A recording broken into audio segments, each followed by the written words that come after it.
A little over 17 years ago, Need for Speed Most Wanted released in November of 2005.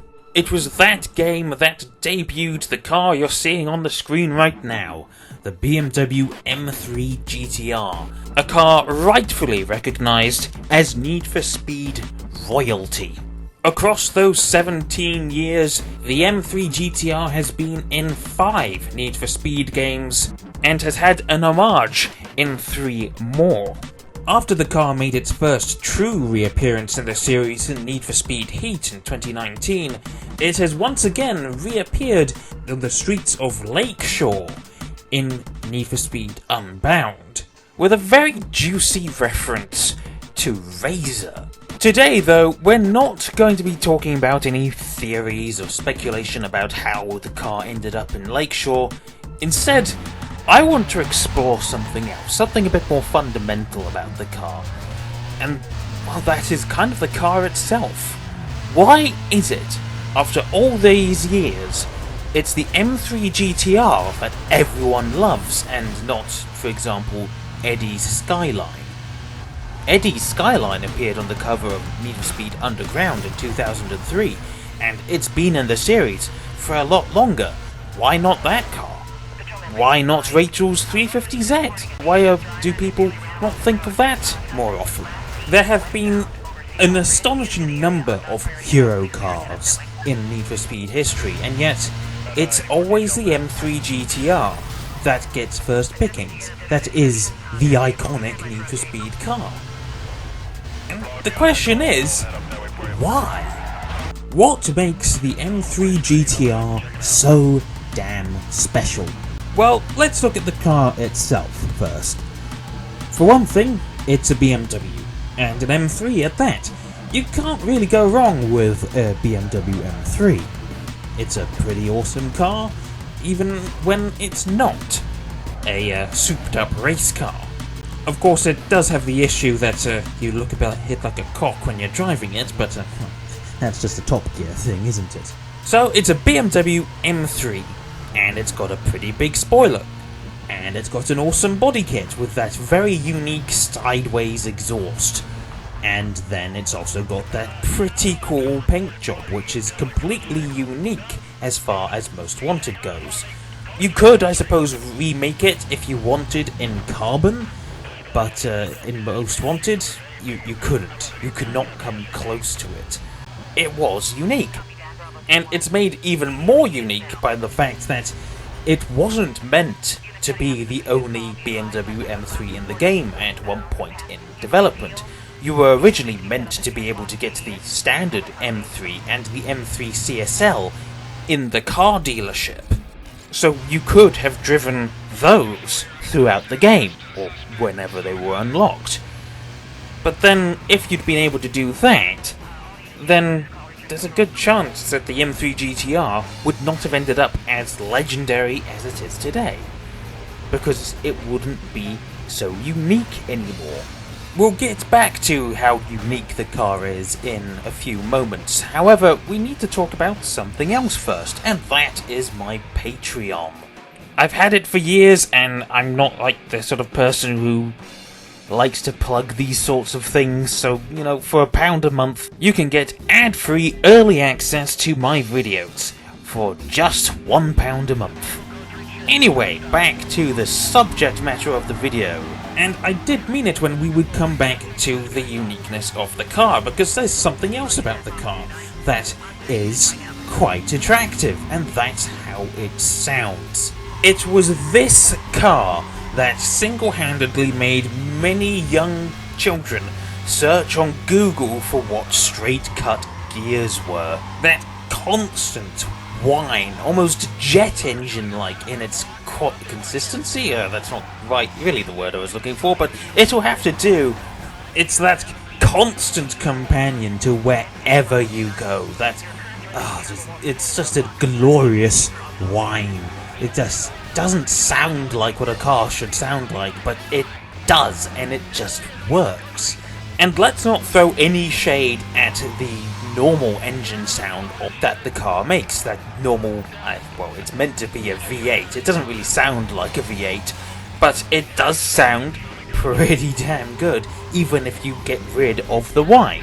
And that's something that was missing from the 2015 and the Payback iterations of this car, which is really the main reason why I don't consider the Payback and 2015 versions to be real M3 GTRs. They're just replicas, because even if you look inside at the interior of the car, it's not an M3 GTR interior, it's just a standard M3 interior. Hence, it's not a real M3 GTR. Seriously, the amount of people who asked on my theories video, but what about Payback? What about 2015? I had to tell them so many times, constantly, you didn't listen to the video properly. Those are meant to be replicas, those are not real. Sorry, bit of a tangent there.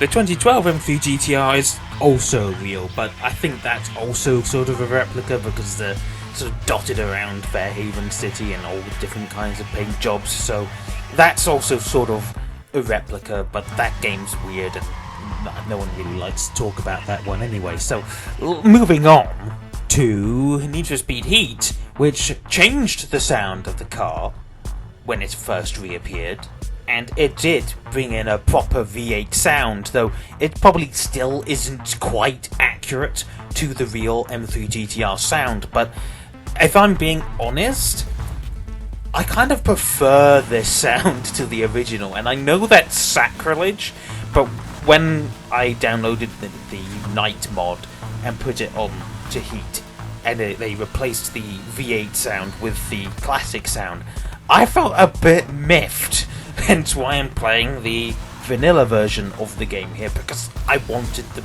original sound. So we've established that it was a good-looking car, but you can have a million other good-looking cars, like there was Lamborghinis in Need for Speed Most Wanted as well as the Porsche Carrera GT, which was brand new at the time, and it used a V10 engine that sounded a lot like an F1 car of the time, and that sounds pretty good as well. You can't go wrong with a Porsche Carrera GT sound. So why do we not remember the Carrera GT as the iconic Need for Speed car? Why is it the M3 GTR?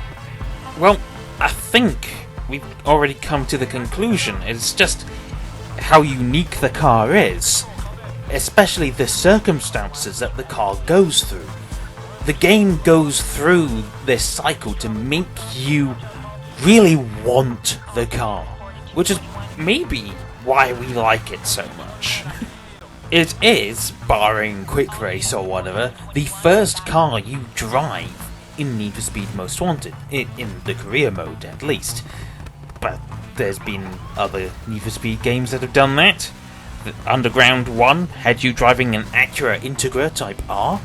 The Underground 2 had you driving Rachel's 350Z. But the main difference between the two Underground starter cars is that you drive them for a few minutes, a couple of races, but then after that they're gone. You never get them back. I don't know about the Integra, because I don't have Underground, and I've really been struggling to get a copy of that, but I know that in Underground 2, that 350Z wasn't your car, and it was never meant to be yours. It was never going to be gifted to you. It was Rachel's, and that was that. Not to mention, you can actually build the car yourself, because all the graphics and body kits and whatever, all that is already available in the game, so you can just recreate it if you want. But as we have already established, the M3 GTR is unique. You can't just go to the auto shop and buy a new one. You can't just slap on the same graphics, because that's not an option in the game. You cannot recreate it, which means you want to get it back when Razer steals it from you, and there is the crux of it. It is yours at the beginning of the game. It is your car, and it's stolen. It gets taken away from you, unrightfully so, and you spend the entire game getting it back. And maybe this is a video answering a question that didn't need to be asked. because we already knew the answer to it, but I think it was at least important to break down why we love this car. We love it because it looks awesome. We love it because it sounds awesome. And we love it because, well, we wanted to love it because it got taken away from us and we felt wronged. And we needed to get it back, and that has ingrained it into us for 17 years now. I mean, for me, it was a bit less than that. I only got the game in 2007. So for me, it's more like 13 years, but whatever. When the car came back in Need for Speed Carbon, I'm sure many of us were happy to see it, but then we lost it again. And this time we couldn't get it back except for in Challenge Series and Quick Race, which isn't the same as actually driving it yourself. And then it disappeared. And we didn't get it back properly until Most Wanted 2012, which doesn't really count because that's a bad game. And then we still didn't get it back properly again until Need for Speed Heat in 2019, because we've already established that the Need for Speed 2015 and Payback versions of the car were really just M3s, normal M3s with body kits slapped on. Few other cars in Need for Speed history have had the same kind of staying power that the M3 GTR has had. Sure, Eddie Skyline had a brief reappearance in Need for Speed 2015 and Payback and Heat, but it hasn't appeared in Unbound. Rachel's 350Z only reappeared in Heat 15 years after it had last appeared. Perhaps the only other car that has been able to stay in a Need for Speed game has been a Lamborghini of some kind, like the Diablo SV, which we know have been around for quite a long time. The Diablo since 1997.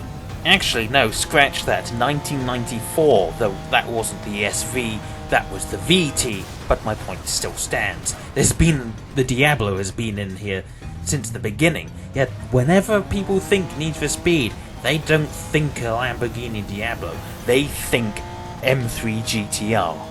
And now, the M3 GTR has quite likely ended up back in the hands of a certain Clarence Callahan.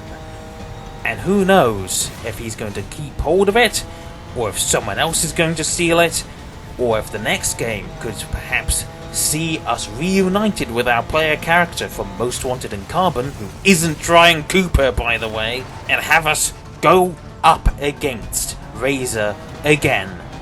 Since, who knows when that next game could come out. It could come out 2024, maybe it'll come out 2025, which could see the rivalry extend an incredible 20 years. Yikes. We'll just have to wait and see. Because until next time, folks, have a good one, and good night.